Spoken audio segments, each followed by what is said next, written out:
नमस्कार, खबर भारत देख रहे हैं आप। मैं हूं आपके साथ राखी और आज खास मुलाकात में हमारे साथ एक ऐसी शख्सियत है जिसे आप सभी ने अपने टेलीविजन स्क्रीन पर जरूर देखा होगा और आप पहचान भी सकते हैं। जी हां, सोनम लांबा आज हमारे स्टूडियो आई हैं। सोनम, सबसे पहले तो बहुत स्वागत खबर भारत से जुड़ने के लिए, यहां आने के लिए। और सोनम के जितने भी फैंस हैं और जो उन्हें देखते आए हैं, निश्चित तौर पर इतने लंबे समय से वो काम कर रही हैं, कैसा उनका एक्सपीरियंस रहा, कैसे वो यहां तक पहुंची, हम बात करेंगे। सोनम यहां हमारे साथ है। सोनम, सबसे पहले तो यही जानना चाहेंगे, जो दर्शक हैं वो भी देख रहे होंगे तो वो जानना चाहेंगे कैसे स्टार्ट किया आपने। एक्चुअली सच बताऊं तो मुझे खुद भी नहीं पता चला कि कब स्टार्ट हुआ, क्योंकि मेरा कभी कोई प्लान नहीं था एक्टिंग का। जैसे कि हर नॉर्मल लड़की का एक सपना होता है कि अपनी स्टडीज पूरी करके कोई जॉब करना, बस वैसे ही सोचा था। बट कहते हैं ना कि किस्मत पे जो चीज लिखी होती है वो आपको मिल ही जाती है, वहां आपको आपकी तकदीर पहुंचा ही देती है।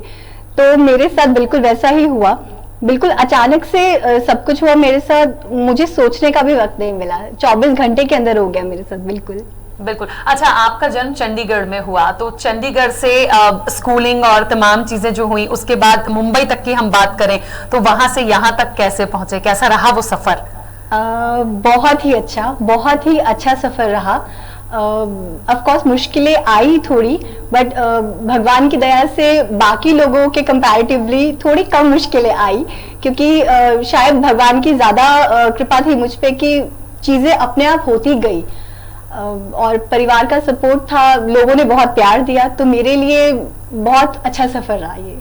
बिल्कुल। अच्छा सुनो, जब आप आए मुंबई या फर्स्ट आपको एक सीरियल मिला या स्टार्ट हुआ आपका, कैसा लगा? क्योंकि एक होता है ना कि जैसे आपने कहा कि कभी सोचा नहीं था एक्टिंग में जाऊंगी, लेकिन फिर मिलता है और जब हम जाते हैं तब लोग उसे देखते हैं, दर्शकों का प्यार मिलता है। तो वो स्टार्ट जब शुरू हुआ तो किस चीज से हुआ? मतलब आप सीधे सीरियल से ही आए या कुछ और आपने टीवी एड्स किए या कुछ, तो कैसे शुरुआत उसकी हुई?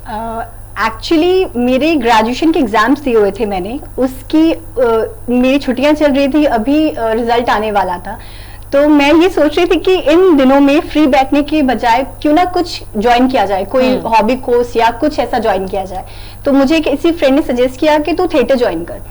तो मैं किसी को जानती भी नहीं थी वहां पे, तो ऐसी एक फ्रेंड ने कहीं पे बात की एक थिएटर ग्रुप में। तो वहां अर्जेंटली उनको एक लड़की चाहिए थी, लीड लड़की चाहिए थी, जो उनकी कुछ प्रॉब्लम चल रही थी, हेल्थ इश्यूज चल रहे थे उस लड़की को। तो उन्होंने मुझे एक बार बुलाया, मैं मिलने गई, तो उन्होंने बोला कि 5 दिन के अंदर हमारा प्ले है, तो आप प्लीज कर लो। तो मैंने, लेकिन उन्हें बोला कि मैं इंट्रोवर्ट इंसान हूँ, बहुत मेरे लिए बहुत मुश्किल है इतने सारे लोगों के सामने बोलना, मैंने कभी ऐसा किया नहीं है। तो आपको लगता है मैं कर पाऊंगी? तो क्योंकि मुझे नहीं लगता। तो उन्होंने बोला कि डोंट वरी, सब हो जाएगा, बस आप कोशिश करो और पूरे दिल से कोशिश करना, तो जरूर हो जाएगा। तो मैंने बस वो एक प्ले किया और मुझे आज भी याद है कि वो प्ले मैंने कितने डरते डरते किया था, मेरे हाथ पैर कांप रही थी जब मैं स्टेज पे थी।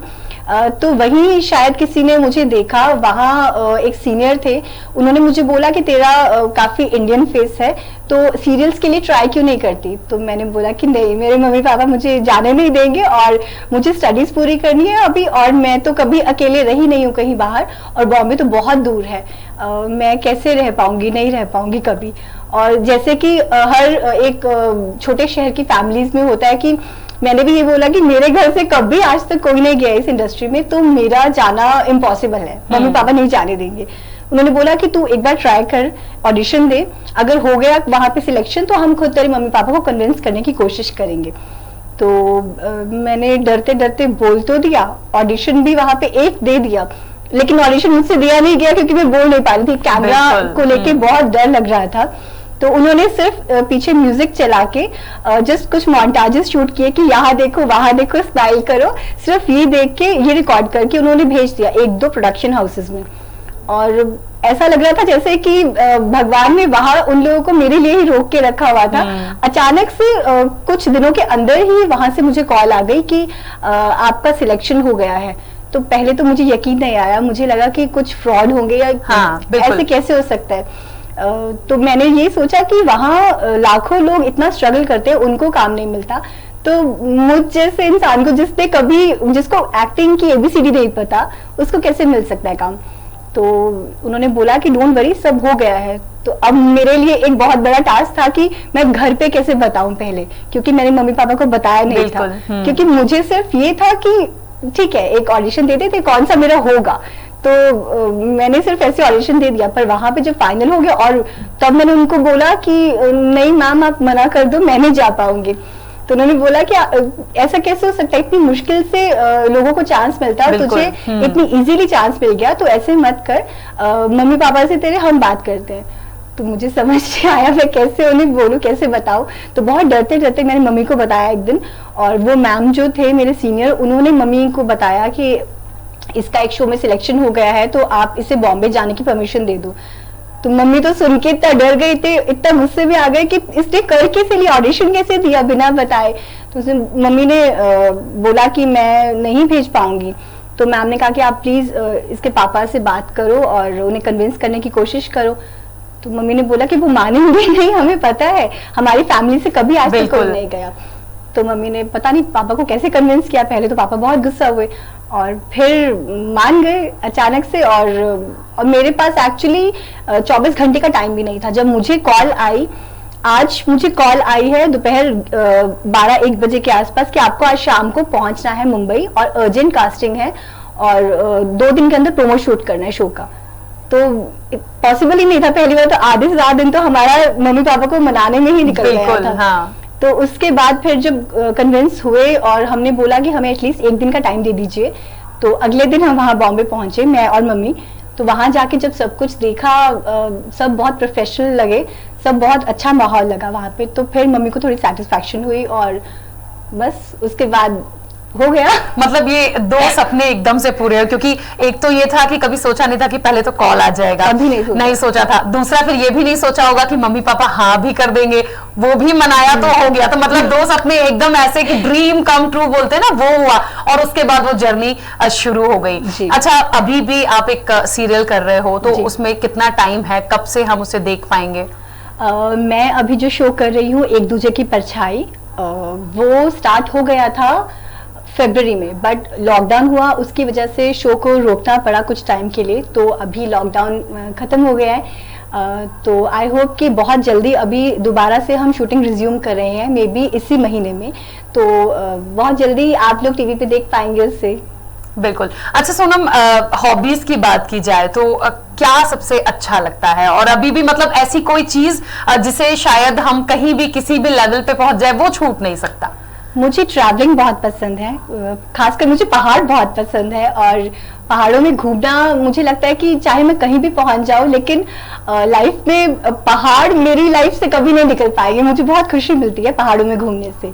तो मैं मौका ढूंढती रहती हूँ कि थोड़ा सा भी मुझे कहीं भी मौका मिला, चाहे वो काम के बहाने हो चाहे कैसे भी, तो मैं पहुंच जाती हूँ पहाड़ों में घूमने के लिए। चलिए, अच्छा अभी बीच में कोविड था, अभी भी है, हम बिल्कुल उस चीज से बाहर नहीं निकले। ये जो एक डिफरेंस आया, मुंबई की भी हमने देखी थी स्थितियां काफी स्टॉप हो गई थी तमाम चीजें, फिर जब स्टार्ट हुआ धीरे धीरे मतलब चीजें डिस्टर्ब बहुत हुई हैं। हम हर इंडस्ट्री को यदि लेकर चलें तो ये टाइम कैसा निकला और फिर उस बीच में क्या किया? उसके बाद कभी लगा कि ये रीस्टार्ट कैसा होगा? फ्रैंकली स्पीकिंग, मैंने एक्टिंग छोड़ने का डिसीजन लिया हुआ था पहले, क्योंकि मेरा पहले ही प्लान था कि बस 4-5 साल काम करना है और उसके बाद चंडीगढ़ वापस जाके सेटल हो जाना है। पर कहते हैं ना कि तकदीर में जो चीज़ लिखी है वो आपको मिलके ही रहेगी, आप कितना भी नाना करते रहो। तो पहले भी मेरे साथ ऐसा ही हुआ और अब दूसरी बार अभी भी मैं मना करती रही। मुझे काफ़ी शोज़ के लिए ऑफर्स आ रहे थे, पर मैं मना करती रही कि नहीं, अभी मुझे एक्टिंग नहीं करनी है। पर हालात ऐसे बन गए कुछ, और ऊपर से कोरोना, ये सब इतना ज़्यादा डिप्रेसिंग हो गया था ऑफ कोर्स हर किसी के लिए इतना ज़्यादा बुरा टाइम था, ये तो मेरे लिए भी बिल्कुल वैसा ही था। तो मुझे बहुत ये चीज़ फील हो रही थी कि खाली बैठना आई थिंक लाइफ में नहीं होना चाहिए, आपको कुछ ना कुछ करते रहना चाहिए। और फिर मुझे एक चीज़ रियलाइज हुई इस खाली टाइम में, इस लॉकडाउन के टाइम में, कि बहुत कम लोग होते हैं जिन्हें ऊपर वाला चुनता है किसी ना किसी कला से, किसी ना किसी आर्ट से। और मैं एक लकी इंसान हूँ जिसने कभी सोचा भी नहीं था, फिर भी मुझे इतनी बड़ी अपॉर्चुनिटी मिली, इतना प्यार मिला सबका, तो मैं उसे क्यों गवाऊं। तो मैं थोड़ी सी लालची हो गई इस चीज में, तो मैंने सोचा कि क्यों ना मैं दोबारा से स्टार्ट करूं। और पूरी उम्मीद थी मुझे कि आप लोग अपनाएंगे, आप लोग फिर से प्यार देंगे। बिल्कुल। अच्छा, आगे फ्यूचर के लिए क्या प्लानिंग्स? क्योंकि हमने एक चीज देखी है, हमने बहुत सारे ऐसे स्टार्स को भी देखा है जो टीवी इंडस्ट्री से फिल्म तक, बॉलीवुड तक पहुंचे हैं। तो ये लाइन, मतलब अब ये नहीं कहना कि नहीं मेरा अभी फिल्म का कोई प्लान नहीं है, क्योंकि हो सकता है अभी नहीं है, फिर ये एक ऑप्शन आ जाए तो फिर सोनम छोड़ नहीं पाएगी, वहां लालची होना पड़ेगा थोड़ा सा। नहीं, बॉलीवुड है। जी बिल्कुल, बॉलीवुड है। हर एक्टर के लिए, हर एक्टर का सपना होता है कि वो बड़े पर्दे पे आए, पर मेरे लिए छोटा पर्दा या बड़ा पर्दा मायने नहीं रखता है। मेरे लिए अच्छा काम मैटर करता है। बिल्कुल। जो रोल मुझे पसंद आता है मैं उसके लिए जरूर कोशिश करती हूँ और बहुत दिल से कोशिश करती हूँ। तो ऑफ कोर्स अगर किसी अच्छी फिल्म के लिए मुझे कोई ऐसा चांस मिलेगा तो मैं जरूर सोचूंगी उस बारे में और जरूर करना चाहूंगी। अच्छा, एक रोल की अभी बात निकली, हम कैरेक्टर की यदि बात करें तो आप भी देखते होगे और आपने भी कुछ कैरेक्टर जिए हैं। किस तरह का कैरेक्टर करना पसंद करते हो? मतलब जो मिला उससे सेटिस्फाइड हो या अलग से कोई इच्छा है कि इस तरह का रोल करना चाहेंगे?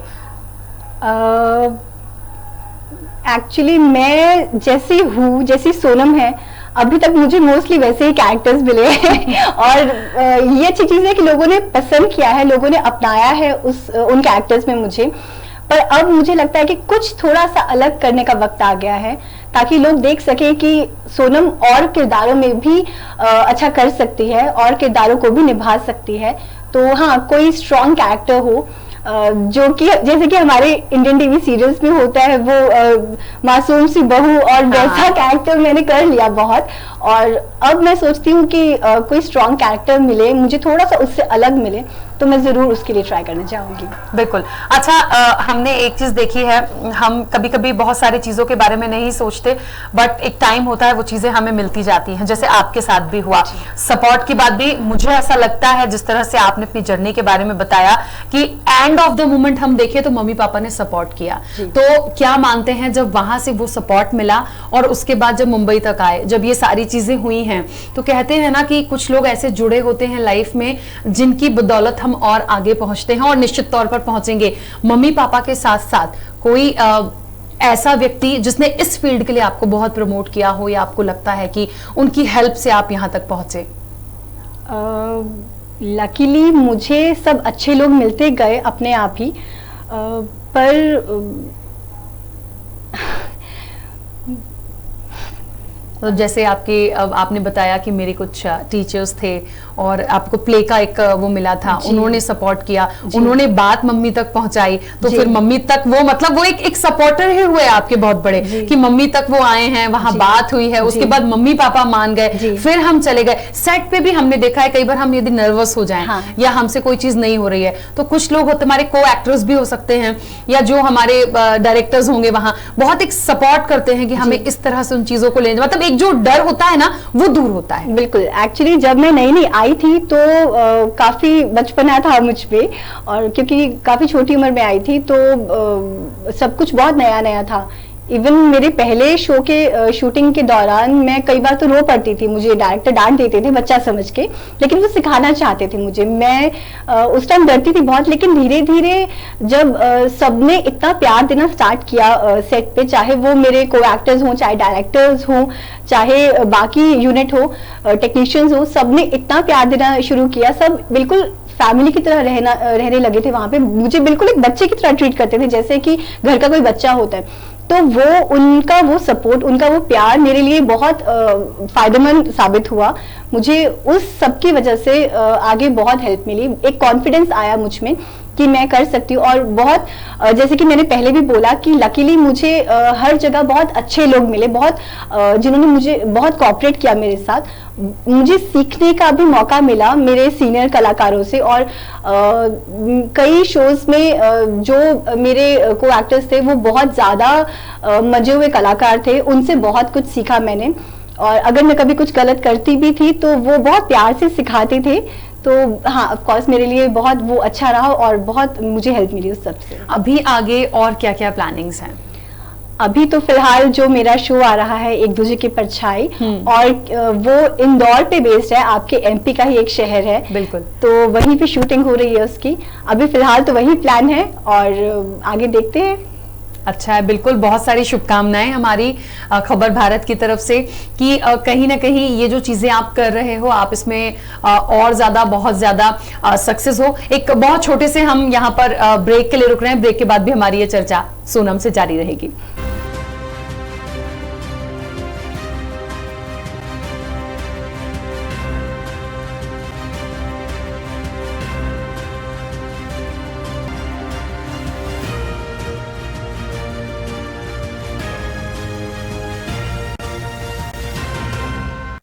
सिवनी जिला से भारतीय जनता पार्टी के युवा नेता ठाकुर नवनीत सिंह को जन्मदिन की हार्दिक शुभकामनाएं। बधाई करता विधायक दिनेश राय मुनमुन, भाजपा नगर अध्यक्ष बाबा पांडे। खबर भारत के जिला ब्यूरो राजेश शिवहारे की ओर से जन्मदिन की हार्दिक शुभकामनाएं। देवास के उज्जैन और बांगर स्थित अमलतास हॉस्पिटल में अब मरीजों के लिए और भी बेहतर सुविधाएं उपलब्ध करवाई जा रही है। अब आयुष्मान भारत में सुपर स्पेशलिटी सेवाओं के अंतर्गत हार्ट सर्जरी, कैंसर का इलाज, जोड़ प्रत्यारोपण, किडनी प्रत्यारोपण, अंधत्व, बच्चों में बहरीपन की मशीन लगाना व उनका उपचार करना, मूत्र रोग एवं पथरी, प्रोस्टेट का इलाज व ऑपरेशन, जले कटे बर्न एवं प्लास्टिक सर्जरी, बच्चों की सभी प्रकार के ऑपरेशन, जन्मजात, आहार नाल की दूरबीन से जांच, मस्तिष्क रोग, ओरल एवं maxillofacial surgery, neuro surgery. Ayushman card धारक को निःशुल्क सेवा मुहैया करवाई जाएगी। साथ ही अधिक जानकारी के लिए आप संपर्क कर सकते हैं। संपर्क सूत्र 07272 426 514 975244। अंधत्व, बच्चों में बहरीपन की मशीन लगाना व उनका उपचार करना, मूत्र रोग एवं पथरी, प्रोस्टेट का इलाज व ऑपरेशन, जले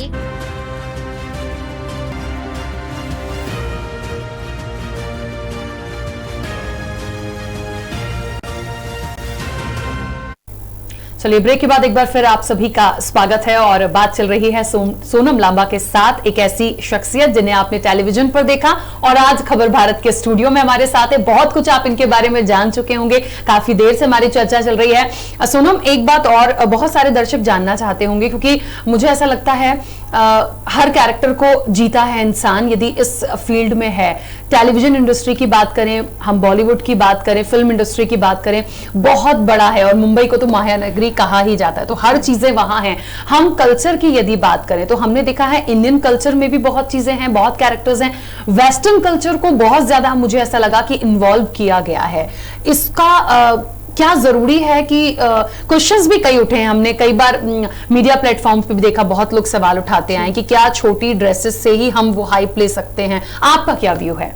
जी, मुझे पर्सनली ऐसा बिल्कुल भी नहीं लगता है, और ना मैं खुद ना मैं अपनी पर्सनल लाइफ में ऐसे कपड़े पहनती हूँ और ना ही मैं कैमरा पे ऐसा पहनना पसंद करती हूँ, क्योंकि मुझे बिल्कुल नहीं लगता कि लाइफ में आगे बढ़ने के लिए या इस इंडस्ट्री में आगे बढ़ने के लिए आपको कपड़े अपना पहनावा बदलना पड़े। आप जैसे हैं, आपको जो कपड़े पसंद हैं, आपको जो पहनावा पसंद है, जिसमें आप कंफर्टेबल हैं, मुझे लगता है कि आपको वही पहनना चाहिए, वही आप पे सूट करता है और आप उसमें ज्यादा खुश रहते हैं तो अच्छे भी दिखते हैं। और कपड़े मायने नहीं करते हैं और मुझे बल्कि लगता है कि ना कि सिर्फ इस इंडस्ट्री में आगे बढ़ने के लिए, बल्कि आपकी जिंदगी में किसी भी फील्ड में किसी भी तरह आपको आगे बढ़ना हो, तो उसके लिए सबसे ज्यादा जो मायने रखता है, सबसे ज्यादा जरूरी है, वो है आपके अपनों का साथ, आपके अपनों का भरोसा, आपके अपनों का प्यार। मैं जो भी काम करती हूँ या जो भी काम चुनती हूँ, जो भी रोल चुनती हूँ, मेरे दिमाग में सबसे पहली चीज ये होती है कि क्या वो रोल निभाते हुए, वो कैरेक्टर निभाते हुए मेरा परिवार, मेरे अपने मेरे भाई बहन, मेरे फ्रेंड्स, जो लोग मुझे पसंद करते हैं, जो मेरे फैंस हैं आप लोगों की तरह, वो सब मुझे देख के खुश होंगे, मुझ पे प्राउड फील करेंगे या नहीं। तो वो चीज मेरे लिए बहुत ज्यादा मायने रखती है। अच्छा, बहुत सारी बातें हमने ऐसी भी देखी हैं, बहुत सारी चीजें मैंने अपने भी पर्सनल उसमें देखे हैं। मुंबई में ऐसे बहुत सारे कॉन्टैक्ट्स और ऐसे बहुत सारे फ्रेंड्स रहे हैं जो उस लेवल पे पहुंचे हैं। ये बातें बहुत उठी हैं कि आप यदि कास्टिंग काउच की मैं बात मतलब बहुत खुल के करना चाहूं तो ये बहुत होता है। यदि आपका गॉडफादर नहीं है तो आपको उन सारी प्रोसेस से जाना होगा, छोटे कपड़े भी पहनने होंगे, आपको कॉम्प्रोमाइजेस भी करनी होंगी। क्या ये है और क्या ये जरूरी हो जाता है उस जगह पे जिन्हें सिर्फ इस फील्ड में ही अपने पैर जमा कर रखना है? मैं पर्सनल व्यू आपका जानना चाहूंगा। एक्चुअली मुझे शायद बहुत कम वक्त हुआ है इस इंडस्ट्री में, ज़्यादा नहीं, आप कह सकते हैं 7-8 साल ही। मुझसे बहुत ज़्यादा एक्सपीरियंस लोग भी हैं जिनको ज़्यादा शायद पता होगा, जिनके अलग अलग तरह के एक्सपीरियंसेस हैं। बाकी मैं लकीली कभी मुझे ऐसे लोगों का सामना नहीं करना पड़ा है, या हो सकता है कि ऐसे लोग हों भी, लेकिन मुझ तक कभी ऐसी चीज़ें नहीं पहुंची है। और इस सब के बाद मुझे जो लगता है, मेरा जो पर्सनल पॉइंट ऑफ व्यू है वो ये है कि इस इंडस्ट्री में आप जैसे हो, सामने वाला आपके साथ वैसा है बिल्कुल। अगर आप अपने काम को लेकर स्ट्रिक्ट हो, बहुत क्लियर हो, तो किसी की मजाल नहीं है कोई आपको ऐसी कोई बात बोल सके, कास्टिंग काउच और कॉम्प्रोमाइज जैसी बातें, क्योंकि मेरे सामने आज तक कभी नहीं आई है। इतने सालों में मैंने कभी नहीं सुना। तो हाँ, ये मुझे लगता है कि आप पे डिपेंड करता है कि आप कितनी छूट देते हो किसी को, तो सामने वाला आपको फिर वैसे ही आपसे डील करता है। बिल्कुल। अच्छा, एक बात और हमने देखा है आजकल वेब सीरीज बहुत ज्यादा बन रही है और हर तरह के कैरेक्टर्स उसमें आते हैं। बड़े बड़े फिल्म स्टार की हम बात करें, कई दिग्गज ऐसे होते हैं जिन पर फिल्में बनती हैं, वेब सीरीज बन रही है। जो कंटेंट उसमें दिखाए जाते हैं, कई बार हमने देखा है कि देवी देवताओं को भी इंक्लूड करके बहुत सारी चीजों को उसमें लाया जाता है। ये कितना ठीक है? मतलब ये करने के पीछे मकसद क्या है, मैसेज देने का, जो इस तरह की चीजें आ रही हैं? ये तो फिल्म मेकर्स का अपना पॉइंट ऑफ व्यू है, या फिर उनके कुछ एक्सपीरियंसेस रहे होंगे जिनकी वजह से उन्हें ऐसा टॉपिक चुनना पड़ता है। तो हाँ, मैं जैसे कि हमारे देश में, बल्कि हर जगह ही, सबको ये पूरा हक है कि वो अपनी सोच, अपना पॉइंट ऑफ व्यू खुल के सामने रख सके, सबको बता सके। पर हाँ, ये चीज मैं मानती हूँ कि ऐसा कुछ ना हो जिससे लोगों के मान्यता पे, जिससे लोगों के विश्वास पे, उनकी आस्था पे कुछ आंच आए।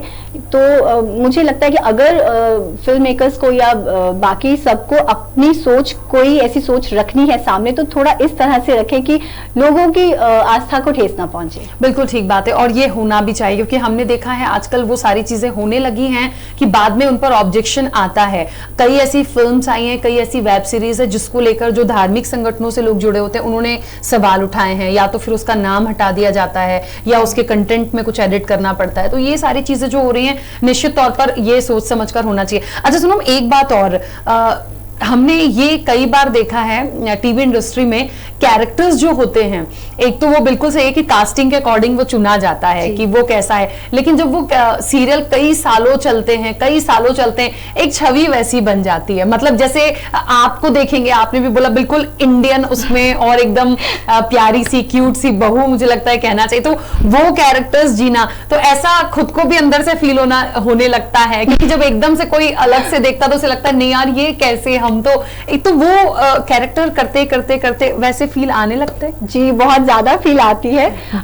मेरी शादी नहीं हुई है अभी तक रियल लाइफ में, पर हाँ, जैसे कि मैंने अभी तक जो शोज किए हैं, जो किरदार निभाए हैं, वो ज्यादातर ऐसे ही बिल्कुल इंडियन संस्कारी बहू के कैरेक्टर्स थे। तो वहाँ मुझे वैसे थोड़ी थोड़ी फीलिंग आने लग गई थी कि मैं जब मेरी शादी होगी तो मैं ऐसी ही एक बहू, ऐसी ही एक बीवी बनना चाहूंगी। तो हाँ, वो फीलिंग आ जाती है, वो नेचुरल है। बिल्कुल सही बात है।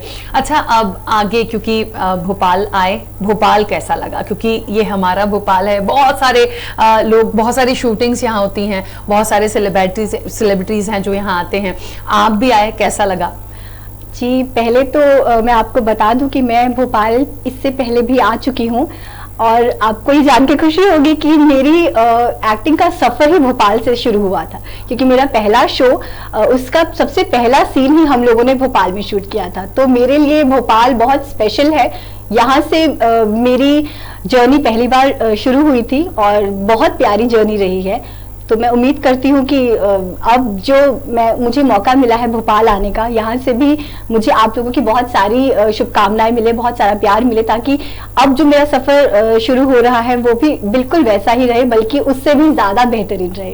बिल्कुल, और नजदीक ही रहेंगी आप, क्योंकि आपने कहा कि आपका जो नेक्स्ट सीरियल है वो इंदौर में ही शूटिंग होनी है, तो भोपाल इंदौर मतलब है, लगा है, और बिल्कुल यही रहेंगे तो वो फील हमें भी आता रहेगा। अच्छा सोनम, एक बात और, अभी इस कोविड काल में, मैंने ये पहले भी हमने बात की कि काफी डिस्टरबेंस हुआ इस इंडस्ट्री को और नुकसान भी बहुत हुआ है, बहुत लोगों को घर बैठना पड़ा और निश्चित तौर पे एक डिप्रेशन भी बहुत लोगों में आया, क्योंकि जो लोग सिर्फ इन्हीं चीजों में हैं या यही चीजें कर रहे हैं, उनके पास ऑप्शन नहीं। जैसे आपने सोचा कि मैं एक्टिंग छोड़ दूंगी या मैं कुछ और प्लान कर सकती हूँ, पर बहुत सारे ऐसे लोग हैं जो बहुत आगे तक चले गए हैं, फिर उनको वापस आने में बहुत प्रॉब्लम हुई कि हम इसको छोड़कर अब हम कैसे जाएंगे, हम इतना आगे निकल गए। तो इतना जो डिस्टर्बिंग हुआ, और कोविड अभी भी है, पूरी तरीके से गया नहीं है, और भगवान न करे वो सिचुएशंस दोबारा कभी बने, हम ये प्रे करेंगे। तो उन सारी चीजों को लेके क्या सोचती हैं और आगे कैसा होना चाहिए? जैसे कि हर कोई सपना देखता है, हर इंसान उसके लिए कोशिश करता है, जी तोड़ मेहनत करता है, और बिल्कुल वैसे ही इस इंडस्ट्री में भी लोग आते हैं, सपने लेके आते हैं आंखों में और बहुत मेहनत करते हैं उसके लिए। मुंबई में खासकर किसी किसी के सपने सच हो जाते हैं, किसी के सपने सच होने में वक्त लगता है। तो मुझे ऐसा लगता है कि आप बिल्कुल कोशिश कीजिए, मेहनत कीजिए, और किस्मत आपको जरूर उसका फल देगी। पर कई बार ऐसा होता है कि बहुत लंबे इंतजार के बाद भी आपको वो सफलता नहीं मिल पा रही होती है जो शायद आप चाहते हैं, जिसका आपने सपना देखा होता है। तो मैं ये कहना चाहूंगी कि बिल्कुल भी दिल छोटा मत कीजिए। जिंदगी में सिर्फ एक यही चीज नहीं है, एक्टिंग ही एक इकलौता काम नहीं है। इसके अलावा भी दुनिया बहुत बड़ी है, बहुत लंबी दुनिया है, बहुत बड़ी दुनिया है। आप बहुत कुछ कर सकते हैं जिंदगी में। तो प्लीज आप जिंदगी में निराश मत होइए। वो एक ऑप्शन अपनी जिंदगी से हटा दीजिए कि अगर एक चीज में सफलता नहीं मिली है तो कुछ नहीं होगा जिंदगी में आगे।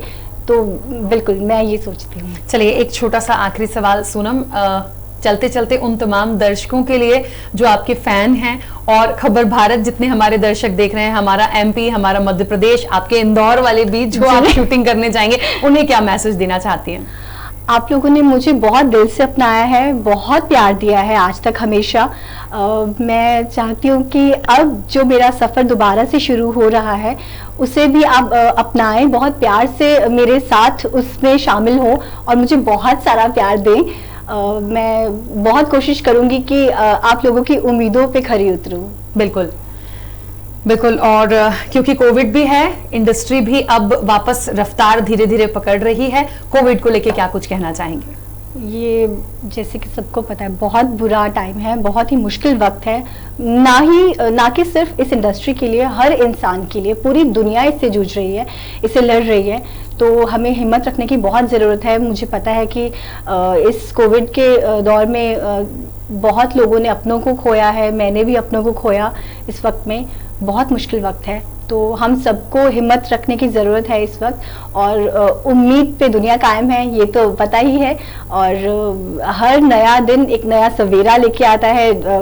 तो बिल्कुल भी इस वक्त से हमें हारना नहीं है, हम सब साथ हैं इस मुश्किल की घड़ी में।